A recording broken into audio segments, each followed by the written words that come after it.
When Vajpayee ji visited Bali Deep, the governor of Bali asked for sending a teacher, Hindutva teacher, and this Brijesh Mishra was the advisor. He told them he was actually anti-Hindu fellow, even though he was advisor of Vajpayee ji.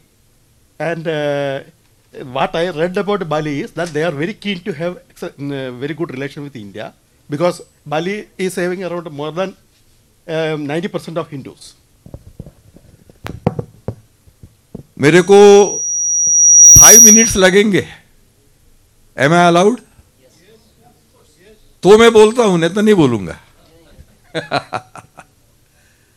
ऐसे दुनिया में इस प्रकार के बहुत देश है. क्योंकि बाली का स्पेसिफिकली इन्होंने पूछा हुआ है कि हिंदू मेजॉरिटी तो है ही, लेकिन सही अर्थ में हिंदू प्रिंसिपल्स के अनुसार जीवन जीना कुछ मामलों में भारत से भी बेहतर वहां जीते हैं. मैं केवल एक उदाहरण बताता हूं. अपने विश्व विभाग के जो सह संयोजक उस समय दूसरे थे, मैं भी सह संयोजक था, एक और सह संयोजक थे. वे जब बाली की यात्रा पर गए हुए थे, वहां उन्होंने जो अनुभव किया, मेरा देखा हुआ नहीं है कि उनका अनुभव किया हुआ मैं बता रहा हूं, कि उनको एक प्रोग्राम में जाना था. कौन से प्रोग्राम में जाना था? सुनाई दे रहा है? हाँ. प्रोग्राम क्या था? आप लोग कल्पना नहीं कर सकते हैं. वो प्रोग्राम था कन्वर्शन का. क्या वो उससे बोलूं क्या मैं? अच्छा, oh, that was disturbing. Thanks. And sorry, I couldn't speech it off. I should have. वो कन्वर्शन का ऐसा था कार्यक्रम कि किसी एक व्यक्ति, अब हम लोग कहते हैं ना कि जो वर्ण व्यवस्था है ये कर्म पर आधारित होती है, बाद में जन्म पर आधारित होने लगी, ओरिजिनली कर्म पर आधारित. अपन ये जो बात हम बोल रहे हैं, वहां पर एक व्यक्ति को ब्राह्मण होना था. वो वैश्य परिवार में जन्मा हुआ था, यानी व्यापारी परिवार में, लेकिन वो पढ़ लिख करके और कहीं किसी कॉलेज में या एजुकेशन इंस्टीट्यूट में पढ़ाने का काम उसको करना था. तो वो वैश्य से ब्राह्मण होगा, यानी जन्म के अनुसार नहीं है. तो पिताजी वैश्य थे इसलिए ये वैश्य हो गया, लेकिन ये अपने कर्म से ब्राह्मण बन सकता है ना, ऊंचे वर्ण का बन सकता है, या उस प्रकार का काम करेगा तो उसको ये कहा जाएगा, ये काम करेगा तो उसको ये कहा जाएगा. तो वो वैश्य से ब्राह्मण बनने का जो सेरेमनी था, उस सेरेमनी में इनको बुलाया गया था, वो देखने के लिए गए थे. और इट इज वेरी कॉमन. तो कोई वर्ण ऊंचा है, कोई वर्ण नीचा है, ऐसा उसमें नहीं है. किस प्रकार का काम करते हैं उस आधार पर तुम्हारा वर्ण रहेगा. तुमने ब्राह्मण कुल में जन्म लिया है, लेकिन यदि तुम कहीं नौकरी करते हो तो तुम ब्राह्मण नहीं कहलाओगे, तुम वो कहलाओगे. तो इस प्रकार का जो हिंदुत्व का प्रत्यक्ष दर्शन व्यवहार में, यह बाली में नजर आता है. एक उदाहरण मेरे को ध्यान में आया इसलिए मैंने. लेकिन ऐसे हिंदू रिलेटेड बातें दुनिया भर में इतनी बड़ी संख्या में दिखती हैं. मैंने उदाहरण लिया मॉरिशस का, लिया नेपाल. आप लोगों को शायद आश्चर्य होगा, हम लोग तो जनवरी फरवरी जानते हैं. नेपाल का जो नेशनल कैलेंडर है वो हिंदू कैलेंडर है. नेपाल में कई बार मेरा जाना हुआ है. वहां आपस में अपने भी बोलते समय, अरे 4 जनवरी को एक बैठक है, ऐसे ही बोलते हैं ना हम लोग. देयर इज ए संघ शिक्षा वर्ग, इट इज स्टार्टिंग ऑन 13 मई, ऐसे ही बोलते हैं ना हम लोग. हम पर भी देखो, कभी कभी अपने बारे में भी सोचना चाहिए. वहां पर वो लोग बोलते समय, अरे जेठ तृतीया को मेरे को जाना है. उनके वोकैबुलरी में ये हिंदू महीना, हिंदू तिथि आती है. कॉमन हिंदू वहां का, क्यों? वहां का नेशनल क्या है. तो इस प्रकार की बातें अन्य लोगों से हम लोग सीख सकते हैं, सीखना चाहिए. एकदम से नहीं होगा, धीरे धीरे होगा. सप्रा जी, आप जब प्री क्राइस्ट रिलीजन्स के बारे में बोल रहे थे, तो आपने बोला था वहाँ पे रेड इंडियंस रिलीजन वो पहले था, लेकिन हमने पढ़ा हुआ है कि पूरा एक भी pure sample of red Indian अभी नहीं है, क्योंकि जो भी यूरोप से आया है सभी ने ख़त्म कर दिया है। अभी फिर भी रिलीजन अभी है वो तो नहीं, डीएनए वाला सैंपल, वो डीएनए स्टडी का बोल रहा है कि डीएनए वाला नहीं मिलता, रिलीजन तो अभी भी है शायद, क्योंकि सियाटल का चीफ का लेटर के बारे में पीएस लोग है, अभी भी है। नहीं, आप अच्छे प्रश्न पूछ रहे हैं, क्यूरियोसिटी आपकी बहुत सही दिशा की है।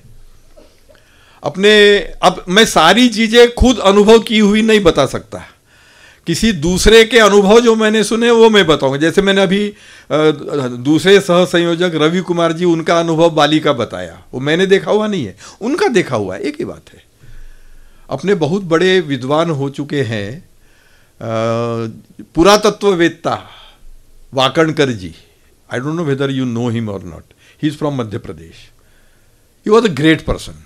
जैसे मैंने बताया ना कि हर प्रदेश में 100, 200, 400 ग्रेट पर्सनैलिटीज हैं, हर प्रदेश में। He is one of the great personality of Madhya Pradesh, Haribhau Wakankar. Way red Indian के मंदिर में गए थे, रेड इंडियंस का मंदिर, और उस मंदिर के जो एक गर्भगृह जैसा होता है ना, उसमें भी उन्हें जाने की अनुमति दी गई थी। ये मेरा भी एक अनुभव है, इसी प्रकार का अनुभव है, लेकिन मैं ये अनुभव बता दिया तो वो अनुभव बताने की जरूरत है। मेरा न्यूजीलैंड का माओरियो वाला अनुभव है। तो रेड इंडियंस हैं तभी तो उनका मंदिर है। अब ये आउटवर्डली क्रिश्चियन है, जैसे मैं न्यूजीलैंड के माओरी मंदिर में गया था, तो बाह्य रूप में वो ईसाई हैं, लेकिन उन्होंने अपनी मावरी आइडेंटिटी बचाए हुए है।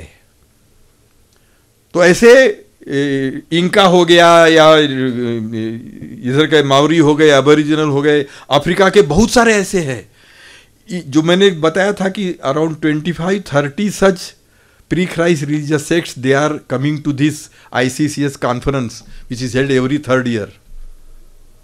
वो तो देखा हुआ है ना, जिसका मैंने उदाहरण बताया था कि वो उपासना पद्धति का एक डेमोन्स्ट्रेशन देते हैं and they find out very much similarities.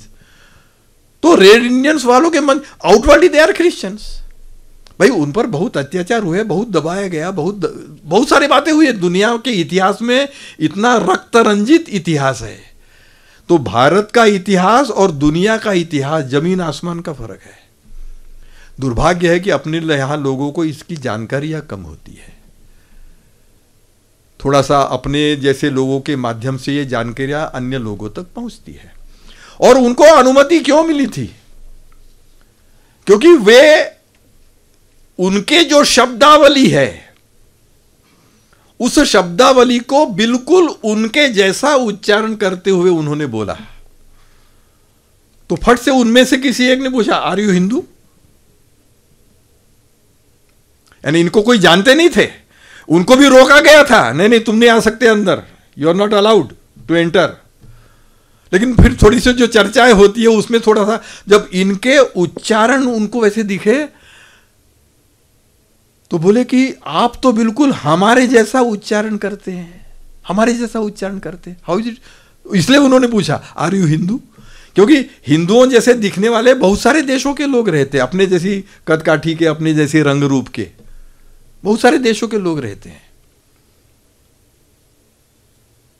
उन्होंने बताया कि, यानी वाकणकर जी ने बताया कि मेरा इतना शुद्ध उच्चारण इसलिए हो पाया क्योंकि मैं संस्कृत बहुत अच्छे से जानता हूं। जो संस्कृत बहुत अच्छे से जानते हैं वे दुनिया की किसी भी भाषा को उस टोन में बोल सकते हैं। यह संस्कृत की कितनी बड़ी विशेषता है, हम लोग जानते नहीं हैं इन चीजों को। और देश में भी और सेमेटिक मत वाले भी है, अच्छे लोग हैं, तो हिंदू होना जरूरी है, हिंदू में ही अच्छा ही है। तो इस्लाम में भी अच्छे लोग हैं। हिंदू में अपने मत के प्रति दुराग्रह, अरे हाँ मैं फिर से भूल गया अब नहीं जाता उधर। ये हिंदू की अब इस सारी विषय, अब कुल मिलाकर मैं कितना 1 घंटा बोल गया हूं मैं, और कितनी बातें मैंने छोड़ कर, इतना बताया और छोड़ दिया, ये इस पर ज्यादा समय नहीं है, ऐसा करके कितनी सारी बातें छोड़ी मैंने। हिंदुओं के बेसिक प्रिंसिपल्स में इक्को दुक्को ही चीजें बताई हैं। मैंने पर्यावरण के बारे में तो कुछ बोला ही नहीं है। लेकिन हिंदू की जो एक विशेषता है, एकम सत विप्राह बहुधा वदंती, कई बार हम लोग इसका अर्थ ये ले लेते हैं कि सत्य एक है और विद्वान लोग अलग अलग ढंग से कहते हैं, ये भी उसका एक अर्थ है। लेकिन जो ओरिजिनल श्लोक, जिसकी ये एक पंक्ति है, 4 पंक्तियों का ये श्लोक है, उसकी जो एक पंक्ति, तीसरी पंक्ति है ये जो आप बोलते हैं एकम सत विप्राह, तो इसमें सत यानी सत्य नहीं है, इसमें जो सत का अर्थ है कि एक ब्रह्मन। तो एकम सत विप्राह बहुधा वदंती, इसका अर्थ है कि ब्रह्मन एक ही है, उसको विद्वान लोग अलग अलग नामों से बुलाते हैं और सारे नाम स्वीकार्य है। इसलिए अपने पंथ का दुराग्रह यह हिंदू का स्वभाव ही नहीं। तुमने हिंदू बनना चाहिए। भारत के लोगों ने इतने लोगों को प्रभावित किया, कितनों को जबरदस्ती हिंदू बनाया। तो हिंदू बनो, ये इसकी जरूरत नहीं है। तुम हिंदू सोच जैसी है वैसा जीवन जीने वाले बनो, इट्स इनफ। उसको खुद को लगता है कि मैंने हिंदू बनना चाहिए। भारत में कई जो हिंदू दिखते हैं अपने को, गोरे लोग खास करके ज्यादा आते हैं, काले लोगों में से भी आने लगे हैं, मुस्लिमों में से भी आने लगे हैं, थोड़ी संख्या कम है, आगे धीरे धीरे बढ़ेगी। लेकिन वो खुद होकर के आए हैं, नहीं हमें हिंदू बनाइए, इसलिए वो उनको हिंदू बनाया गया है। आप हिंदू बनिए, ऐसा भारत का कोई हिंदू आग्रह नहीं करता है। आप अच्छे इंसान बनिए। तो भारत की यह जो विशेषता है, तो सबने हिंदू ही बनना चाहिए, ये दुराग्रह अपना है ही नहीं। सब अच्छे मानव बने। अब बाकी के डिटेल्स उसमें हैं, वो सारे डिटेल्स इस चर्चा में मैं नहीं ले सकता, फिर 15 मिनट लग जाएंगे। एक नाथ शाखा बनाने के लिए हमने एक लेक्चर लगाया है, जैसे विश्व विभाग का शताब्दी में क्या लेक्चर। अरे आप ये रूटीन जानकर प्रश्न पूछ रहे हैं यार। देखो, ये सब जगह संघ जब कुछ इस प्रकार का स्पेशल ओकेजन सेलिब्रेट करता है, संघ की क्या पद्धति है? एक होता है रूटीन ग्रोथ, ठीक है, पिछले साल इतना था, इस साल इतना रहेगा, प्रतिवर्ष का एक लक्ष्य निर्धारित किया जाता है। और एक होता है जिसको हम कह सकते हैं क्वांटम जंप। तो ये जो स्पेशल ओकेजन्स होते हैं, they are the occasions when the organisation will take a quantum jump. जैसे डॉक्टर हेडगेवार जन्म शताब्दी 1989, हेडगेवार जन्म शताब्दी वर्ष आया था, उस समय क्वांटम जंप हमने लिया, not only in the form of physical growth but dimensional growth also. सेवा विभाग उसके बाद ही आया है ना, और फिर धीरे धीरे संपर्क और प्रचार विभाग आया है। तो इस प्रकार से भी ग्रोथ और प्रत्यक्ष फिजिकल ग्रोथ। तो अपने कार्य का एक विशेष विस्तार। अब विश्व के परिप्रेक्ष्य में अलग अलग प्रकार के उनके लक्ष्य रहेंगे। हर देश का एक ही प्रकार का लक्ष्य रहेगा जरूरी नहीं है। जैसे मैं बताता हूं, ये गल्फ कंट्रीज हैं, उसमें मुझे मालूम नहीं है, क्योंकि अब मेरे पिछले 6-7 वर्षों से मेरा जाना नहीं हुआ है, बट आई नो कि डेफिनेटली उन्होंने अपने कार्य विस्तार में कि भाई ये हिंदू संगठन है और अभी मैक्सिमम मलयाली लोग ही हैं, तो it should be in real sense Hindu संगठन। इस दिशा का कोई लक्ष्य उन्होंने रखा होगा। अब उसको लक्ष्य को कैसे परिभाषित किया होगा, इट हार्डली मैटर्स। कि भाई अन्य भाषाओं के भी इस प्रकार के लोगों का इंक्लूजन संघ में होना चाहिए, उस दिशा का कोई लक्ष्य रखा होगा। तो कोई संख्यात्मक लक्ष्य रखेंगे, कोई गुणात्मक लक्ष्य रखेंगे, सब प्रकार के लक्ष्य रखे जाते हैं। समय देने के लिए जैसे यहां पर आह्वान होता है कि कम से कम 1 वर्ष का समय देना, या जो भी निर्धारित होगा, कोई टारगेट रखा जाता है। अपने परिस्थितियां देख करके टारगेट रखते हैं। हर प्रांत में समान टारगेट थोड़ी होता है, कहीं 100 का रहेगा, कहीं 50 का रहेगा, कहीं 200 का रहेगा। तो ऐसे वहां पर भी अधिक समय देने वाले लोगों का कोई ना कोई टारगेट हर देश ने रखा होगा, डेफिनेटली रखा। जो हम लोग यहाँ कर रहे हैं उसी प्रकार का बाहर के लोग करते हैं, कोई नया कुछ नहीं कर।